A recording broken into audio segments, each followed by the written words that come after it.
Assalamualaikum warahmatullahi wabarakatuh. Kami dari kelompok 8 yang beranggotakan Muhammad Oto Alif Abdillah dan Khofifah Puan Maharani Agus Putri akan mempresentasikan materi tentang negara dan konstitusi. Negara dan konstitusi. Negara dan konstitusi adalah dui tunggal. Jika diibaratkan bangunan, negara sebagai pilar-pilar atau tembok tidak bisa berdiri kokoh tanpa pondasi yang kuat, yaitu konstitusi Indonesia. A. Negara.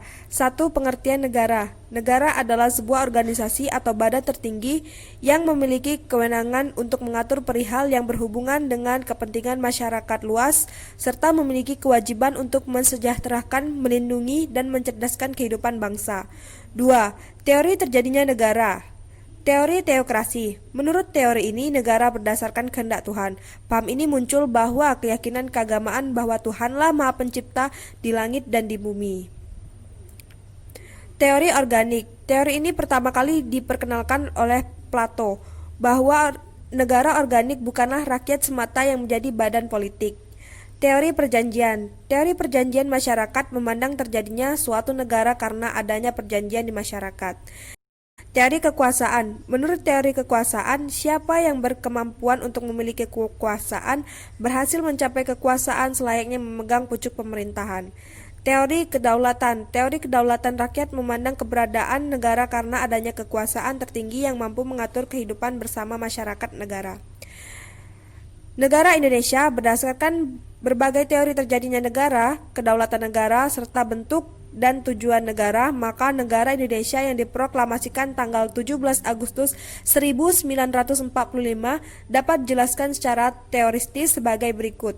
1. Lahirnya negara Indonesia. Indonesia merdeka tanggal 17 Agustus 1945 dalam proklamasi kemerdekaan Indonesia yang melahirkan Negara Kesatuan Republik Indonesia.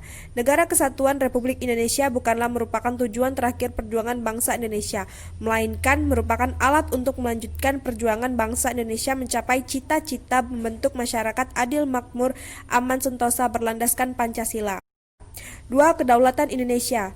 Pernyataan bangsa Indonesia terkait dengan kedaulatan Indonesia dapat diketahui dalam pembukaan Undang-Undang Dasar 1945 pada alinea keempat. Adapun alinea keempat menjelaskan tentang terbentuknya bangsa dan negara Indonesia, yaitu adanya rakyat Indonesia, pemerintahan negara Indonesia yang disusun berdasarkan Undang-Undang Dasar Negara, Wilayah Negara, serta dasar filosofi negara yaitu Pancasila. 3. Tujuan negara Indonesia. Tujuan bernegara bangsa Indonesia yang harus diwujudkan oleh pemerintah Indonesia sebagaimana tercantum dalam pembukaan Undang-Undang Dasar 1945 adalah melindungi segenap bangsa Indonesia dan seluruh tumpah darah Indonesia, memajukan kesejahteraan umum, mencerdaskan kehidupan bangsa, ikut melaksanakan ketertiban dunia berdasarkan perdamaian abadi dan keadilan sosial. Dari tujuan tersebut, maka tujuan negara Indonesia dipengaruhi oleh teori tujuan negara untuk menunjukkan suatu ketertiban. Bentuk negara Indonesia. Dilihat dari bentuk negara, Indonesia termasuk pada negara kesatuan dengan bentuk pemerintahan republik. Bentuk kesatuan tercantum pada pasal Undang-Undang Dasar 1945 dengan sistem desentralisasi di mana daerah-daerah dalam wilayah negara diberikan hak otonomi dengan titik berat otonomi pada daerah, kabupaten, dan kota. Pembagian wilayah negara seperti tercantum dalam pasal 18 Undang-Undang Dasar 1945 yang menyatakan istilah republik sebagai kelanjutan dari negara kesatuan yang berbentuk republik menunjukkan pada sistem pemerintah negara yang dipimpin oleh presiden. B. Konstitusi.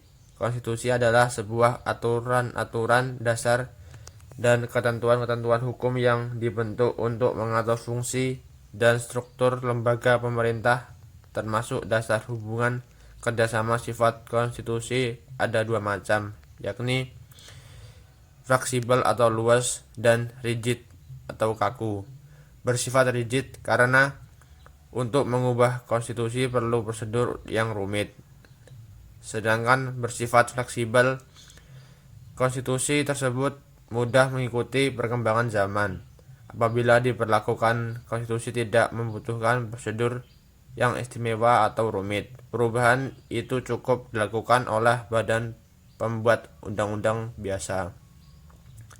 Formil dan materi. Bersifat formil berarti tertulis, sedangkan bersifat material dilihat dari segi isinya, berisikan hal-hal bersifat dasar pokok bagi rakyat dan negara.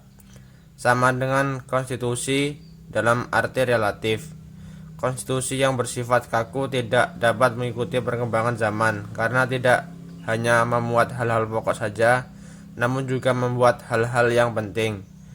Undang-Undang Dasar 1945 meskipun perubahannya membutuhkan prosedur istimewa, namun bersifat luas karena membuat ketentuan-ketentuan yang bersifat pokok-pokok saja, sehingga mudah mengikuti perkembangan zaman antara negara dan masyarakat dalam konteks kehidupan berbangsa dan bernegara.